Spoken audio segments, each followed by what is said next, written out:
Namaste, good morning, and welcome to the Vedanta Society of Greater Houston and our class on the Gospel of Sri Ramakrishna.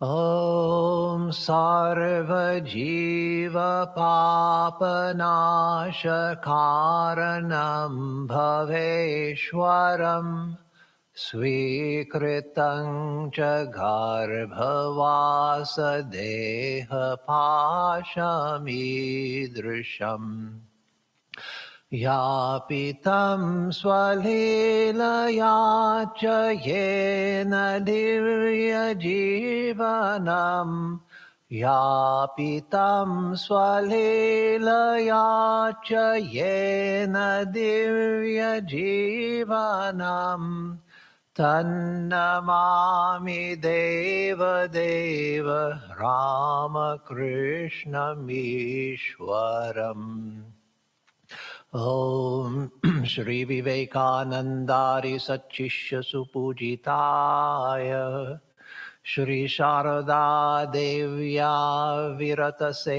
Sevitaya Shri Ramakrishna Paramahamsaya Avatara Varishtaya Chate Namaha.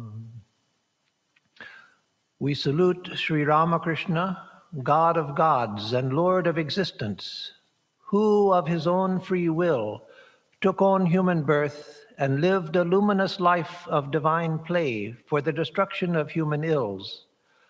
We salute that incarnation of God, Paramahamsa Ramakrishna, who was worshipped by pure-hearted disciples like Vivekananda, and who was ceaselessly served by Sri Sharada Devi, the Divine Mother herself.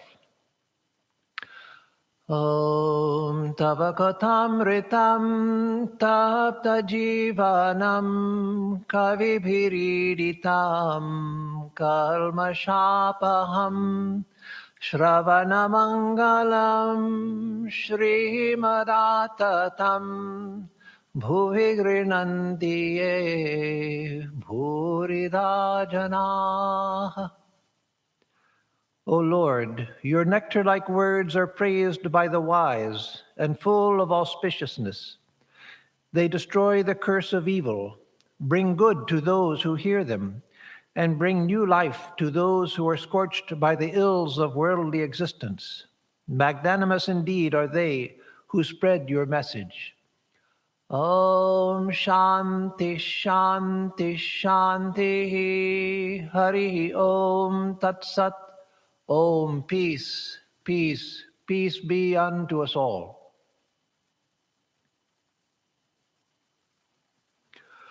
So this morning, we will continue where we left off last time, which was July 22nd, 1883, and we're near the top of page 270 in the text.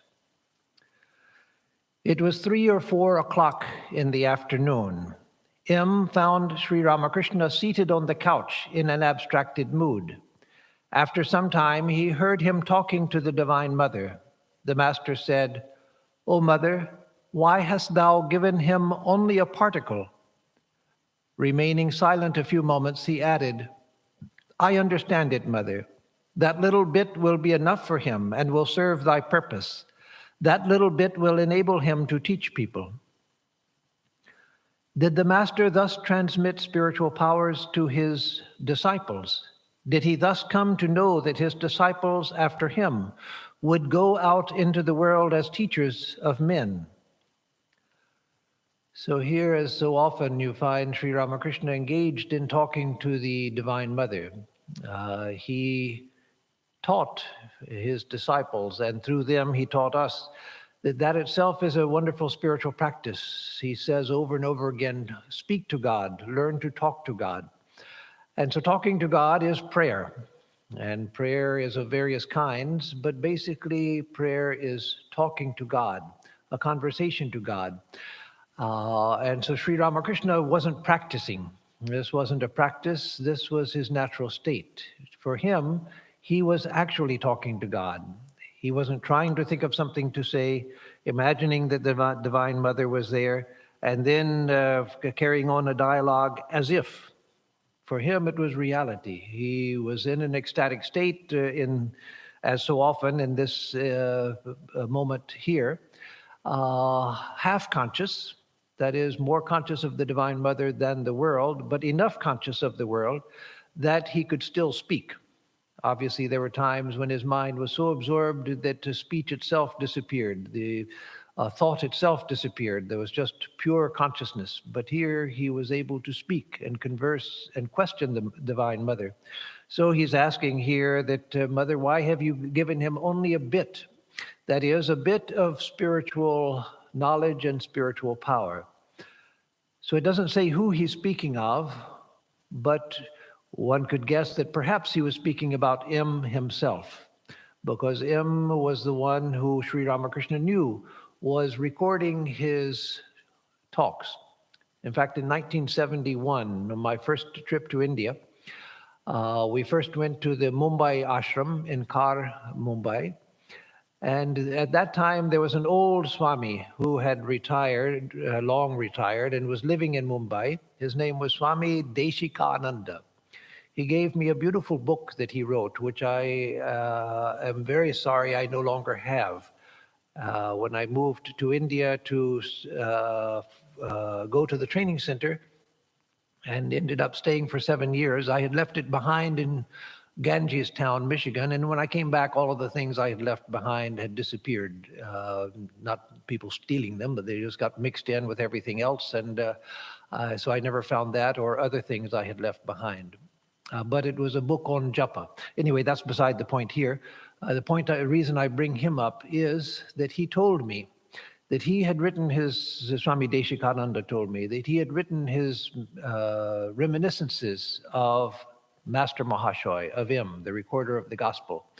And in his reminiscences, he had mentioned that M told him that Sri Ramakrishna sometimes would ask him questions whether he got the ideas right and the phraseology right of what Sri Ramakrishna had said, because he knew that M was recording his memories, and that the editor of wherever he was trying to publish his memories of M took that out because said, we've never heard this from anyone else, and so this is spurious, it's not verified by anyone else, so we're not going to publish that. And he was very disappointed because he said, M himself told me. So he made a point of telling me. I was just a new brahmachari from America that didn't know anything about anything. That time I was 20 years old and really didn't know anything about anything. But he told me that, no, M himself told me that the master used to call him to his side and ask him, did you understand this? Did you get this correct? And so the point, the point from that I want to make is that Sri Ramakrishna knew that M was one of those who would carry his message forward. And so perhaps the master, we don't know, but perhaps he was talking of M himself to the Divine Mother. Why have you given him only a bit of your power? But then he says, oh, I have understood it, Mother. It's because through that your work, it's enough for your work to be accomplished. M later, in the gospel, it's mentioned, at a later point in the gospel, M comes to Sri Ramakrishna and tells him that he wants to renounce the world. He wants to give up everything, give up his wife, children, work, and become a sannyasi. And Sri Ramakrishna says, no, that's not for you. You are to teach the devotees how to live in the world. And then more times, M comes to him and asks, I want to renounce the world. And finally, Sri Ramakrishna, seeing that he's not getting the message, scolds him and says, well, if you won't do the Divine Mother's message, there are plenty of other people she can choose. It's your blessing that she's chosen you. If you don't want to do it, what does she care? She can have anyone do her work. And so with that, M gave up his desire and his intention of renouncing the world, remained in the household, and as Sri Ramakrishna had told him, he was an example to others how to live in the world and yet keep one's mind fixed on God. So he lived a beautiful life. Again, he was married, he had children. He had troubles in the family, and even as I explained at the beginning of this class 3 years ago when we started the gospel class, I explained that when M first came to Sri Ramakrishna, it was his friend who brought him to Sri Ramakrishna, Sidhu, because Sri Ramakrishna was on the verge of committing suicide. Sri Ramakrishna, M was on the verge of committing suicide. He was having so much difficulty in the family with his parents and his a young wife, conflict between his parents and his young wife. And yes, that happens not only in America, it happens in India too. Happens everywhere. The conflict between generations and between in-laws and others. So he was on the point of committing suicide when his friend, not knowing that, but knowing that he was very disturbed, said, "Let us go to see a Paramahamsa on the bank of the Ganges." So him was someone who had gone through the struggles of life. He wasn't born on a lotus. He didn't grow up on a lotus. He didn't. Lotuses didn't bloom under his feet as he walked through his youth. He had been through the problems of life, and yet he came to a point where his mind was always absorbed in God, and everything he spoke of was of God. He was a school teacher, and through him, both during Sri Ramakrishna's lifetime and for the rest of his teaching life, he brought many young people to Sri Ramakrishna. During Ramakrishna's life, brought him to Dakshineshwar and Kashipur to see Sri Ramakrishna, but afterwards brought him to the Ramakrishna movement. And so he ended up being a very important, playing a very important role in the play of Sri Ramakrishna. And so perhaps, we don't know again, but perhaps it was of him that Sri Ramakrishna was speaking. That little bit, he says, that little bit will be enough for him and will serve thy purpose. That little bit will enable him to teach people, and teach people he did. So many people he inspired, householders and monks. Monks would go to see him, those who had not seen Sri Ramakrishna. And of course, he was much loved among the direct disciples of Sri Ramakrishna, monastic and lay, and Holy Mother. But he would later inspire many to monastic life and others to a devout householder life. So he had played a tremendous role in the life of Sri Ramakrishna. Oftentimes in our movement, because our movement at the core is a monastic movement, there is a monastic, I should say, at the core of the movement is a monastic order, the Ramakrishna order of monks, and the Sarada order of nuns. So oftentimes you find in our teachings a monastic bias, that is, the emphasis on the monastic disciples of Sri Ramakrishna. But there were great householder devotees like Master Mahashoy, Nag Mahashoy, and others who also had a very important role in the play of Sri Ramakrishna. So M continues his narration. Rakal was in the room, that is the later Swami Brahmananda. Sri Ramakrishna was still in a state of partial consciousness when he said to Rakal, "You were angry with me, weren't you? Do you know why I made you angry? There was a reason. Only then would the medicine work. The surgeon first brings an abscess to a head. Only then does he apply an herb so that it may burst and dry up." Or also the analogy sometimes is used by Sri Ramakrishna and others that the sore is lanced so that it may drain. So either one, that the sore is brought to a head so that the herbs work, or so that it can be lanced and drained. So here Sri Ramakrishna, seeing that Rakal was angry because of something Sri Ramakrishna had said to him, some scolding Sri Ramakrishna had given him. So Sri Ramakrishna is explaining to him why he had scolded him, that it was for Rakal's own good. Now, lesser people like us, if we scold somebody, we may try to use that as an explanation for why we did it. And sometimes it may be true, but oftentimes it's just that we lost control of ourselves and got angry and said something out of anger. But great souls know it's true. When they express anger, it's to serve a purpose. Everything that they do is quite conscious. They're not acting out of reaction. That is, it's not that they're annoyed just as an ordinary person is annoyed. It's not that they're just angry because they're in a bad mood or something. But even their emotions like anger are something they consciously rouse in order to effect a cause.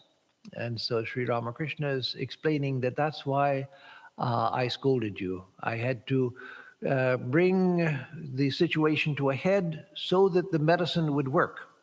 Without bringing it to a head, without bringing it out into the open, with arousing your own anger through my scolding, then the medicine would not work. And that I've seen in my own life with great souls. Some of you knew Swami Aseshananda. He was famous for that. He would give severe scoldings to people.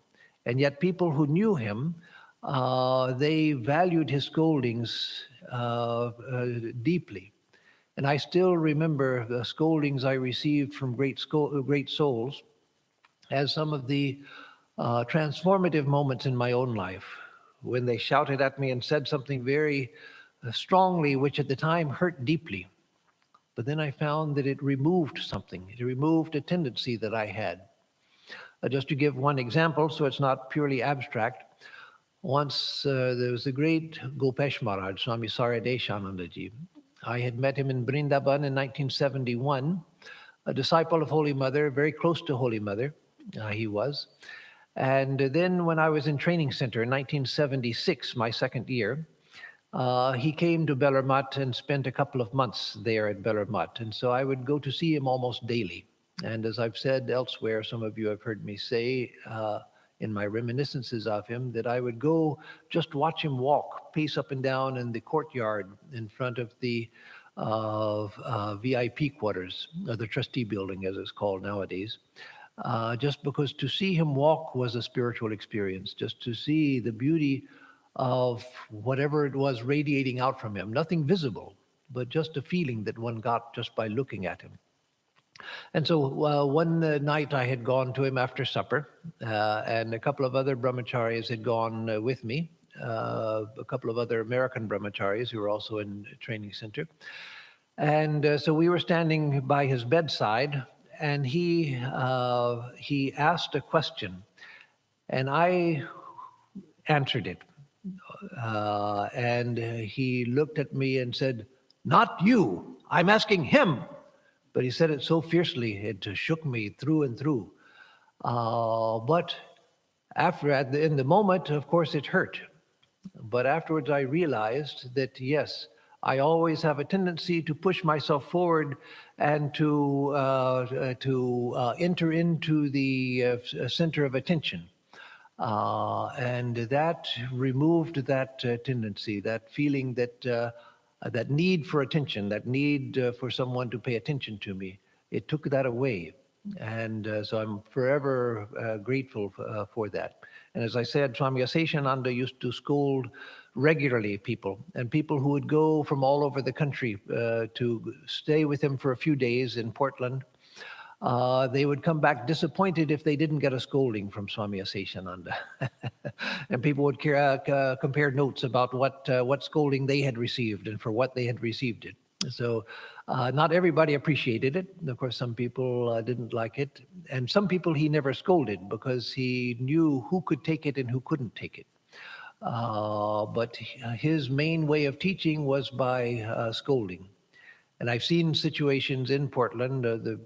I spent a couple of times, some extended time with him in Portland on a couple of occasions, widely separated by many years.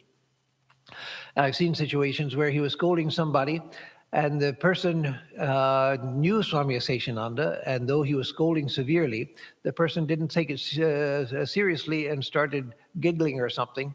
And then Swami Aseshananda would immediately break into a big laugh and say, go like that, then walk to his room, showing that it wasn't from anger.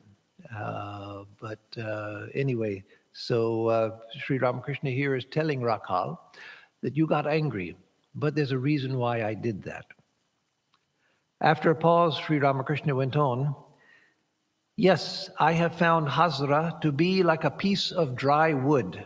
Then why does he live here? This has meaning too.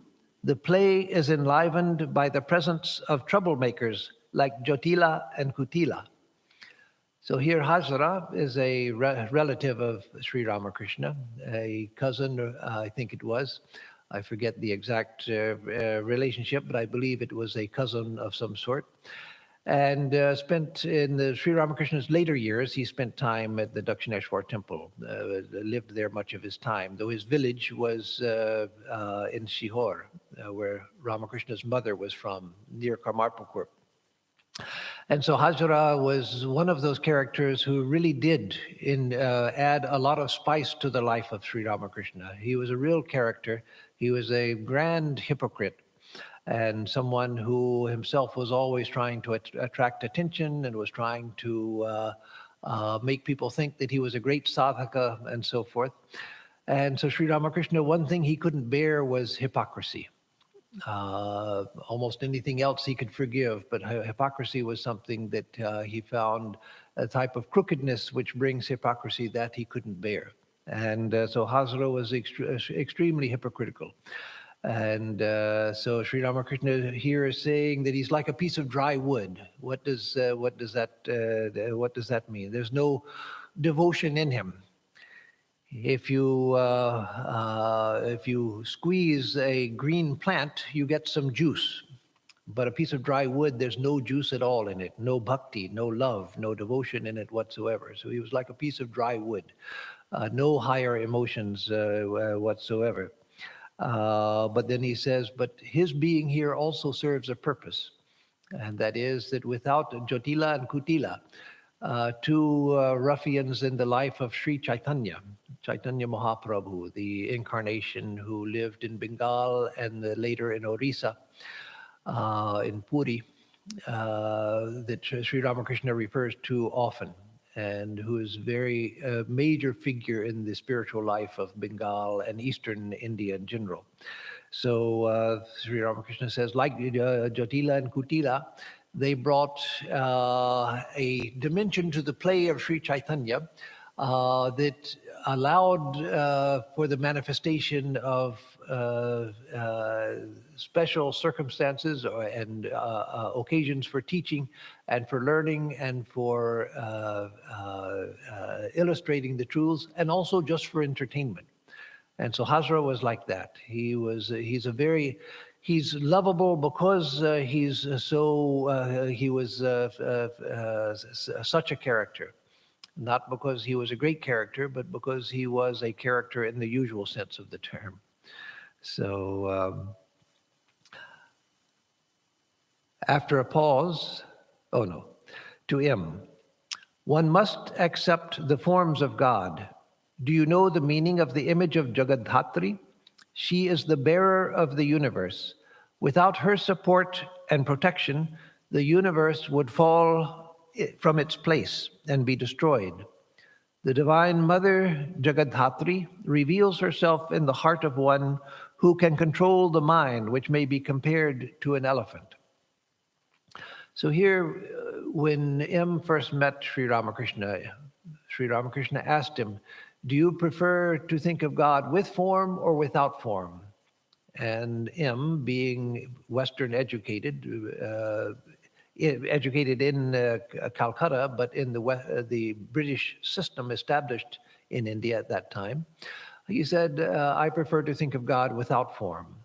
And in other places that we've already read in the gospel, that comes up at other times also. There's a place where Sri Ramakrishna teaches him how to think of God without form, how to think of himself as a fish swimming in the ocean of God's bliss, and so forth. And so that was something that was part of M's spiritual perspective. And so here Sri Ramakrishna is teaching him that one must accept the forms of God. That is encouraging him to expand his religious horizons. Now, that's not because Sri Ramakrishna was a fanatic who had one viewpoint and everybody has to accept the forms of God. No, he wasn't telling him that you have to give up thinking of the formless God. He was telling him to expand his spiritual vision, to learn to accept other viewpoints, to learn to incorporate other viewpoints. Sri Ramakrishna was never satisfied with the narrow standpoint. That yes, for your devotional life and your spiritual life, you can focus on one thing, but that one thing should be understood in the context of a much larger vision. Otherwise, it leads to fanaticism. It leads to the religious wars and fights and conflicts that we've seen for thousands of years around the world. So yes, you hold to your viewpoint, but always in a context of liberality. So the philosophy that we hold behind our spiritual path is important. As we'll see later on in this present discussion, Sri Ramakrishna had no use for dry reasoning, and yet he was always giving understanding. What he didn't like about dry reason was the fact that it was dry and purely abstract and not connected to life. It wasn't the fact that one had thought through things. And so Sri Ramakrishna is always giving knowledge. Swami Vivekananda said that Sri Ramakrishna was all devotion outside, but inside he was pure knowledge. So then he goes on to say, do you know the meaning of the image of Jagadhatri? She is the bearer of the universe. So that's what Jagadhatri means. Jagad is the universe, the world, or larger, the universe. And Dhatri means she who upholds the universe. See, she who sustains it, she who upholds it. How does she uphold it? It's within her. It's her very being which is supporting the universe. That nothing would stand, everything would collapse into chaos if it were not for her being. And in a deeper sense, of course, nothing would even exist without her being.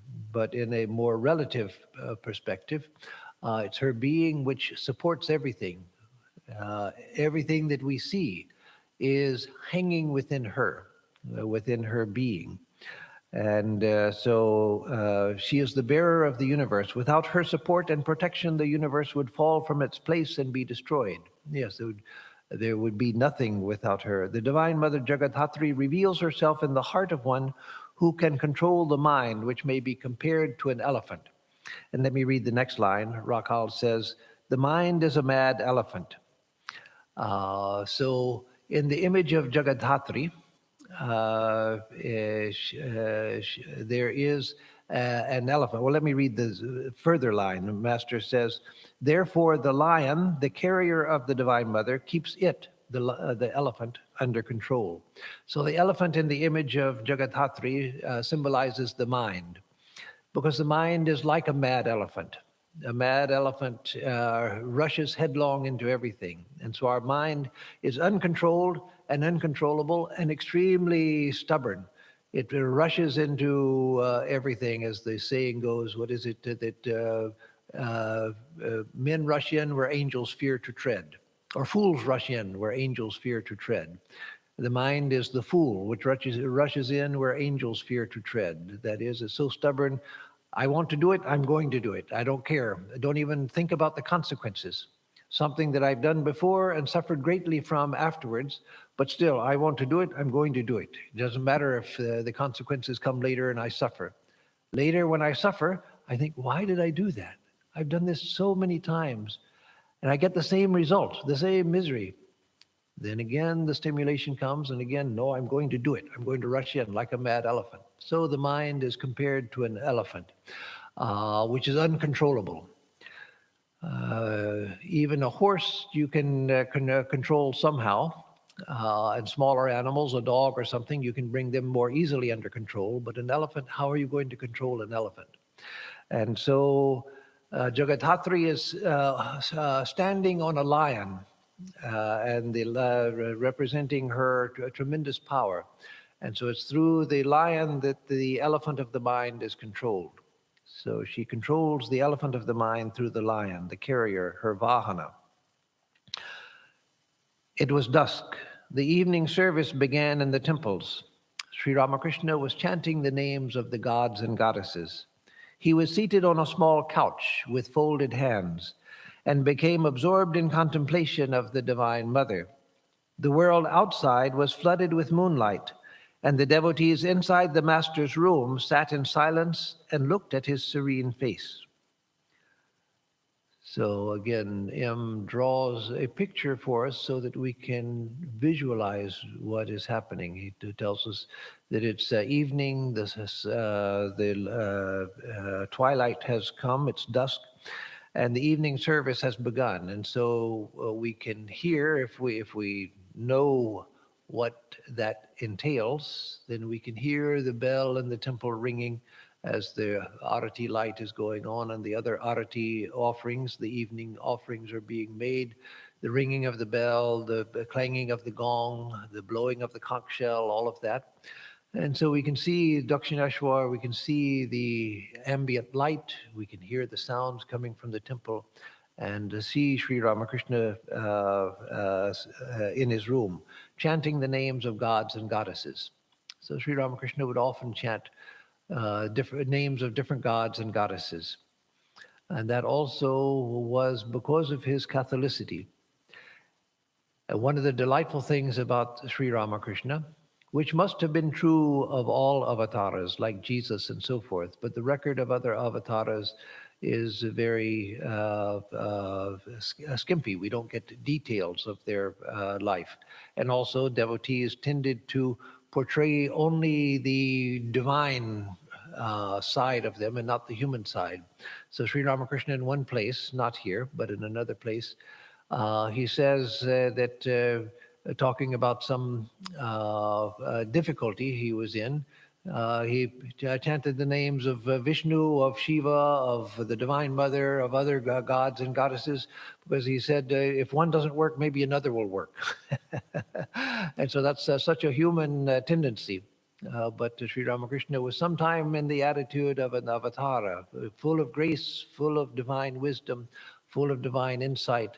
Sometimes he was like a little child, and sometimes he was like a helpless person. All of those moods he would go through. So here he's chanting the names of the gods and goddesses, sitting on the small couch with folded hands, and became absorbed in the contemplation of the Divine Mother. And so again, he draws all of this so that we can picture it. The world outside, in what I already read, the world outside was flooded with moonlight, and the devotees inside the master's room sat in silence and looked at his serene face.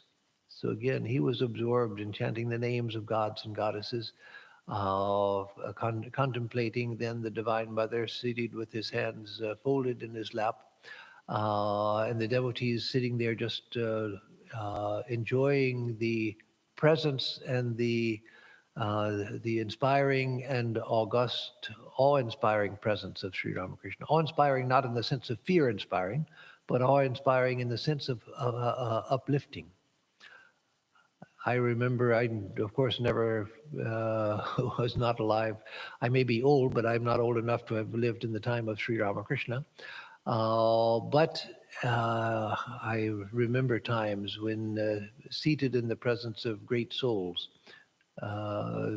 great Swamis, and just when they were in an abstracted mood, just sitting there silently, and the wonderful presence that one would feel at such times. So how much more it would be felt in the presence of one like Sri Ramakrishna, who is not just a great soul, but an incarnation of God himself. In the meantime, Govinda of Belghoria and some of his friends had entered the room. Sri Ramakrishna was still in a semi-conscious state. After a few minutes, he said to the devotees, "Tell me your doubts. I shall explain everything." So what a wonderful blessing. Govinda and the other devotees looked thoughtful. Govinda: "Revered sir, why does the Divine Mother have a black complexion?" And so, of course, he's speaking of Kali, because Durga has a golden complexion, Saraswati has a white complexion, Jagadhatri has a golden or reddish complexion, and so here he's speaking of Kali. Why does she have a black complexion? Master: You see her as black because you are far away from her. Go near, and you will find her devoid of all color. The water of a lake appears black from a distance. Go near and take the water in your hand, and you will see that it has no color at all. Similarly, the sky looks blue from a distance, but look at the atmosphere near you. It has no color. The nearer you come to God, the more you will realize that He has neither name nor form. If you move away from the Divine Mother, you will find her blue, like the grass flower. Is Shyama, that is the Kali, the black one, is Shyama male or female? A man once saw the image of the Divine Mother wearing a sacred thread. He said to the worshiper, "What? You have put the sacred thread on the mother's neck?" The worshiper said, "Brother, I see that you have truly known the mother, but I have not yet been able to find out whether she is male or female. That is why I put the sacred thread on her image." So for those of you who don't know, the sacred thread, the thread that's worn over the left shoulder diagonally like this, down to the right hip, worn by the twice-born. Traditionally, in ancient times, it was worn by the three upper castes. Later, it was just worn by Brahmins. Though Dayananda Saraswati, he began the practice of investing all Hindus with the sacred thread, which was a very good practice and one that Swami Vivekananda wanted also, to remove the curse of casteism from society. I used to see at Mayavati where the Arya Samaj of Dayananda Saraswati had much influence. Not many people were Arya Samajists, but at one time the influence had spread and it stayed. And so even people of the Lal and Ram communities, which are at the lowest level of society, they also would have the sacred thread, and they would wear the tuft, the shika, the tuft of hair which was traditionally worn just by Brahmins. And so that was a wonderful thing to see. But here, it's referring to he's telling a story of one who saw the Divine Mother with the sacred thread, because women don't traditionally wear the sacred thread. It was just, even from Vedic times, the sacred thread was given to boys. Women were, in Vedic times, were given the study of the Vedas and trained as boys were trained, but the sacred thread was always something that boys wore, and later men. So seeing the sacred thread, the devotee is shocked and asks the worshiper, "What are you doing? Why is the sacred thread on the mother?" And so the pujari, the worshiper, has a wonderful answer. He says, "Brother, I see that you have truly known the mother, but I have not yet been able to find out whether she is male or female. That is why I have put the thread around her neck." And so a wonderful statement. It's like similar to the story, not exactly the same point, but it's a parallel story to the story told about Guru Nanak, the one who is the inspiration of the Sikh tradition. Once Guru Nanak was lying on the ground, resting with his feet pointed in the direction of Makkah, what in English we call Mecca. So a Muslim, seeing him, challenged him and said, "What are you doing? You're lying there with your feet in the direction of Makkah." And Guru Nanak said, "You please tell me in which direction God does not exist, and I will put my feet in that direction." And that silenced the person. That also is instructive. Again, it's not pertinent to this, but since I brought it up, it's instructive because when Guru Nanak said that, the man fell silent. Now, a fanatic like this man who challenged, perhaps he was fanatical, would not be satisfied if an ordinary person like one of us were to say that. But Guru Nanak actually saw God in all directions. He saw God everywhere. And so the power of his word silenced the man, because he actually meant, "You please tell me that direction where God is not, and I'll put my feet in that direction." He was speaking from experience, and that came through the power of his words, and so the man could say nothing. So, and again, in the first part of the paragraph, of course, the significance is very important, but the meaning is more obvious, that the Mother Kali is black because we see her from a distance. But as we come as we come closer, we find that she has no color. She's nirguna. We find that she blends into Brahman. And from a distance, she looks black. Let me say one other thing about that, less consequential, but of some value, because this question has come up recently to me. Someone asked me the other day. In human perception, the perception of color and the language center of the brain are in opposite hemispheres of the brain. The perception of color in the right hemisphere, and words, language center is in the left hemisphere of the brain. And so among people who are not educated about color, which was most people until modern education, there were very few words to distinguish different colors. And so you find that in India, people don't distinguish between blue and green. And that always confused me, because with modern education, we learn several different colors. And people who have an artistic background, they know many, many more names for subtle shades of color. But the ordinary person, the words for color are very few. And so in India, the typical person doesn't distinguish between blue and green. Both are blue. And similarly, though there are words for black and blue and black are often seen as the same thing. And so Sri Ramakrishna goes from is talking about Mother Kali being black to talking about Mother Kali being blue. And, or I think he says maybe, he doesn't mention the Divine Mother, but oftentimes Mother Kali is pictured as black, sometimes she's pictured as dark blue. And Krishna also sometimes black, sometimes dark blue, because the two are basically seen to be practically the same. And all of us have experienced times when we see a color or a piece of cloth in less than ideal light conditions, and we can't tell now, is that black or is that navy blue? Like I have two pair of socks which have the same style. One pair is black and one pair is deep navy blue. And when sorting them after doing laundry, I always have a hard time telling which are the pair, because the style of the socks is the same. So anyway, the more important point is that as we get closer to God, we begin to see the real nature of God. But from a distance, we see God in a distorted way, just as we see the blue color of the sky, whereas air has no color, and we see Mother Kali as black.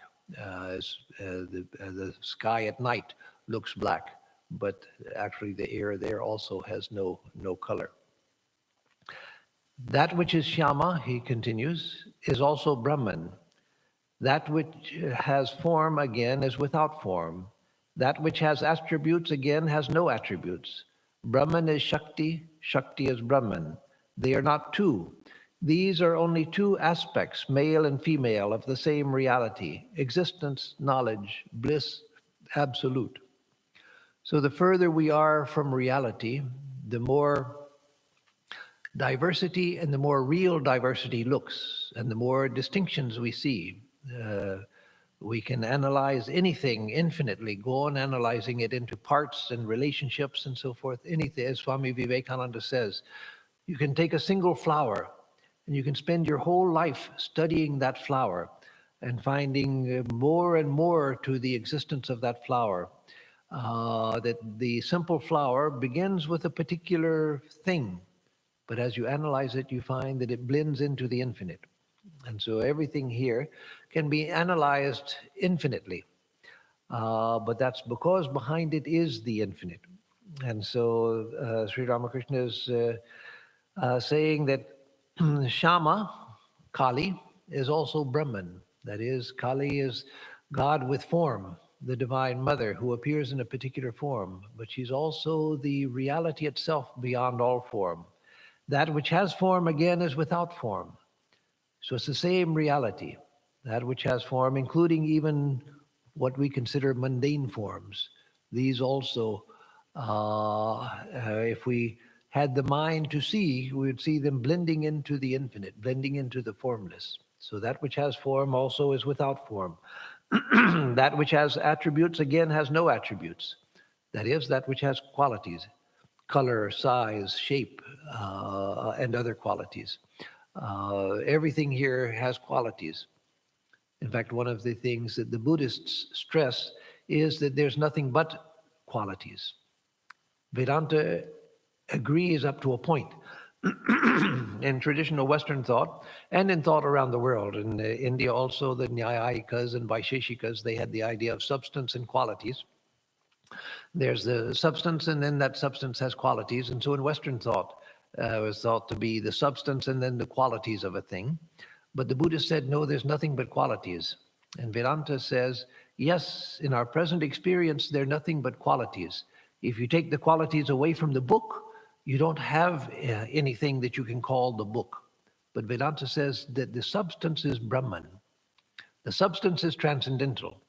In Western thought, the substance was thought to be something, some material out of which, in which the qualities were put, but all of it was mundane. But Vedanta says no. Along with the Buddhists, everything that we see is nothing but quality. But the qualities are existing in the substance which is transcendental, which is Brahman. So that which has attributes, again, is without attributes. That is the real substance. Brahman is Shakti and Shakti is Brahman. Brahman is the reality and Brahman is also Shakti, the creative power. They are not two. They are two aspects, male and female, of the same reality, existence, knowledge, bliss absolute. Then Govinda, again this devotee present from Belgorria, asks, what is the meaning of Yoga Maya, Master? It signifies the yoga or union of Purusha and Prakriti. Whatever you perceive in the universe is the outcome of this union of Purusha and Prakriti. Take the image of Shiva and Kali. Kali stands on the bosom of Shiva. Shiva lies under her feet like a corpse, like a shava. Kali looks at Shiva. All this denotes the union of Purusha and Prakriti. Purusha is inactive. Therefore, Shiva lies on the ground like a corpse. Prakriti performs all her activities in conjunction with Purusha. Thus, she creates, preserves, and destroys. That is also the meaning of the conjoined images of Radha and Krishna. On account of that union, again, the images are slightly inclined towards each other. That is, Radha and Krishna are slightly inclined towards each other to show the union of Purusha and Prakriti. Purusha being the spirit, the transcendent, Brahman, the impersonal reality, and Prakriti meaning is creative nature. So Prakriti is Purusha and Purusha is Prakriti. It's the same reality, which in one aspect is the transcendent, the absolute, the quiescent, the silent, the non-dual. And in another aspect is this multitude of diversity, but it's diversity which is founded in unity. And that Prakriti is the same as the Purusha in its creative aspect. The beautiful analogy given by Sri Ramakrishna is the snake at rest and the snake in motion. It's the same serpent. When the snake is at rest, it's Brahman. When the snake is in motion, it's, as it were, as an analogy, as a metaphor, it's Shakti, or the creative power, or Prakriti. So, and again, he gives the beautiful example of the image of Kali and Shiva. The Kali is standing on the bosom of Shiva, and the two are one. That's why you have both Kali and Shiva. Shiva is Shava. Shava means corpse. So Shiva is lying there like a corpse. Kali is standing on the chest of Shiva, and Shiva looks up and sees Kali. So Nivedita said, ask Swami Vivekananda if Kali was the vision of Shiva. That is, we are Shiva. We are pure consciousness. And yet this is what we see. And this is what? This is Kali. All that we see is Kali. So Shiva looking up at the image of Kali is us looking at the universe, but we don't recognize it as Kali. We take it as something distinct from us, and something where everything is distinct from each other. We don't see the reality behind it, so we don't see Kali behind it.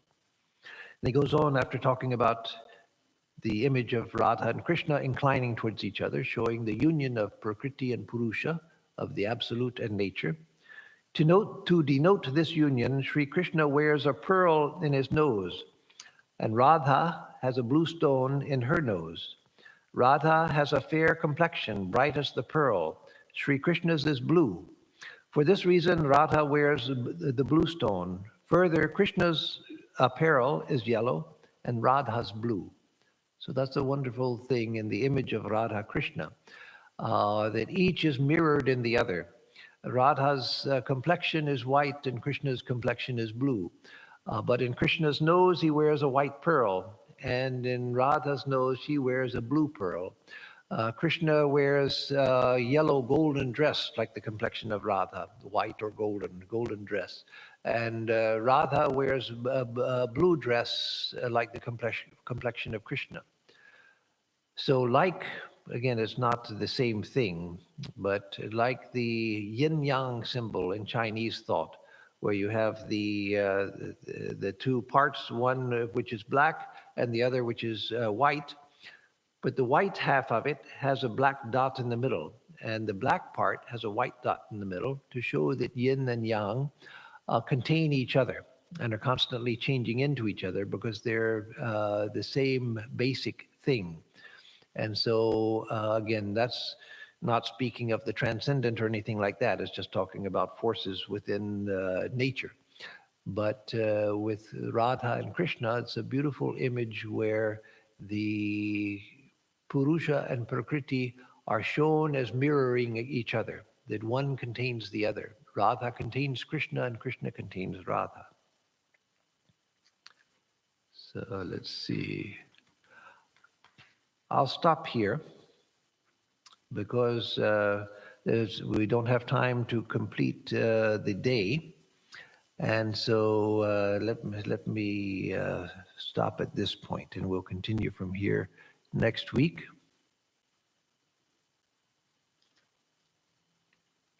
So I will give announcements, and then if there are any questions, I'll try to address the questions.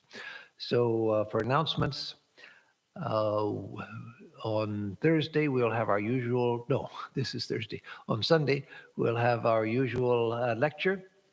And I keep threatening all of you with announcing the titles, but I haven't come up with the titles yet. So I still have an empty threat.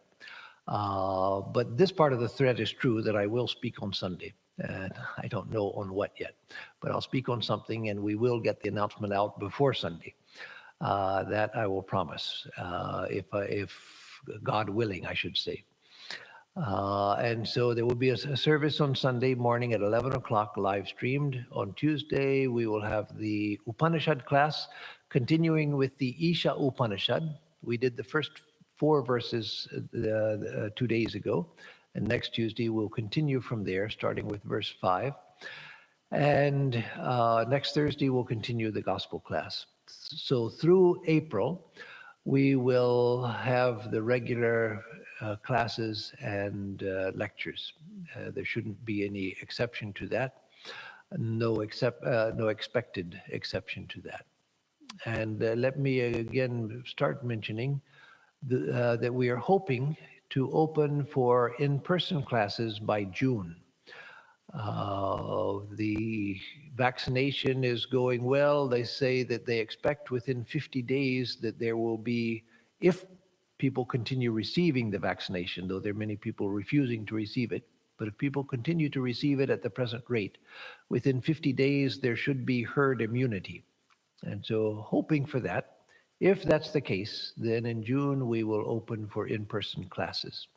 Again, that's contingent on the actual situation, but that's our hope. So now questions. So Greetings from various ones of you, which I always appreciate. And then, if the spirit is not a woman and is not a man, how is decided what gender woman or man are going to take? So, if the spirit, the reality, that which we are, the self, the Brahman, the Atman, is neither man nor woman, as it is not, it has no gender, how is it determined whether we are to take birth as man or woman? So that is determined by karma. And certainly there, people have asked me before, uh, is it possible that one in one birth is a man and the next birth they become a woman, or vice versa? And yes, certainly that's possible. All of us at some time have been the other gender from what we are. And so gender is determined by what our karmic needs are. As Sri Ramakrishna says, we have to go through a variety of experiences, lifetime after lifetime, sometimes being rich, sometimes being desperately poor, sometimes being middle class, sometimes being healthy, sometimes being sick, sometimes having great talent and having fame, and sometimes seemingly devoid of any talent and being ignored by the world. And so we have to experience life as a male, life as a female. And so we go through a variety of experiences as our individual karma dictates. Every one of us, of course, is different.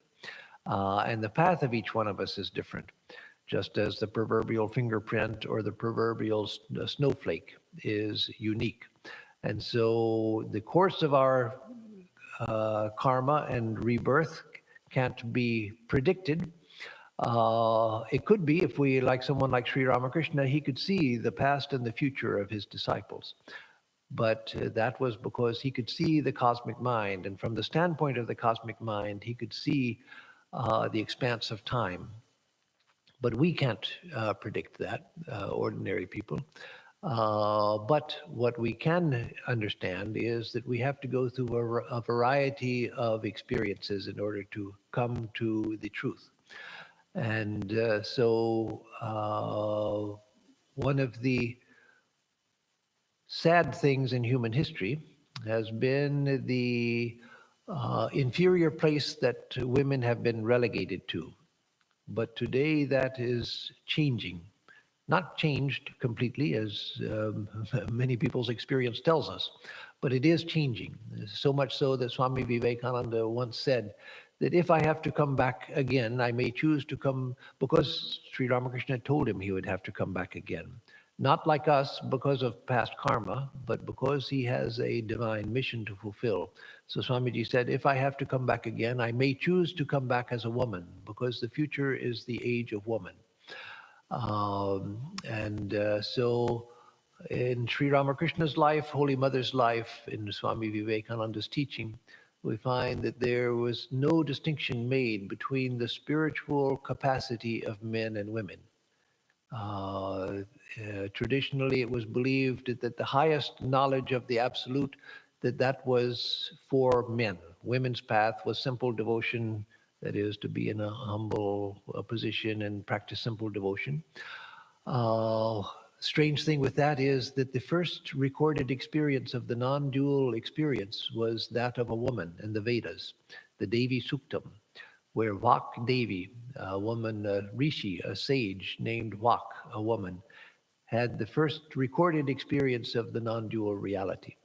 And so in the Ramakrishna incarnation, we find that is fully recognized and manifested. So that's the only question today. And I send my greetings to all of you.